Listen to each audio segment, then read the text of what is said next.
நீ எதிர்த்து பேசக்கூடாது, போராடக்கூடாது, கல்வியில் உயர்ந்து விடக்கூடாது, உயர்ந்த பதவிக்கு வர ஆசைப்படக்கூடாது, ஆட்சி அதிகாரத்தில் பங்கு கேட்கக்கூடாது.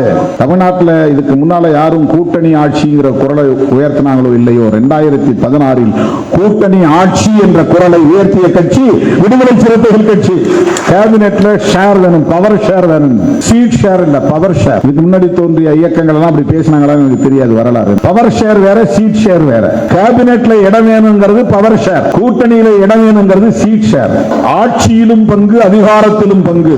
நான் முதல்ல நெய்வேலி அம்பேத்கர் சிலையில மாலை போடும்போது சொன்ன முழக்கம், கடைசி மனிதனுக்கும் ஜனநாயகம், எளிய மக்களுக்கும் அதிகாரம். இதெல்லாம் சொல்லுகிற துணிச்சலை பெற்ற இயக்கம் விடுதலை சிறுத்தைகள் கட்சி. சும்மா சராசரி ஆளை பாக்குற மாதிரி எங்களை சும்மா சோசியல் மீடியா கிடைச்சிருச்சுன்னு எவனோ கூப்பிடுறான் அப்படிங்கிறதுக்காக எதையாவது போட்டுக்கிட்டு பேசக்கூடாது.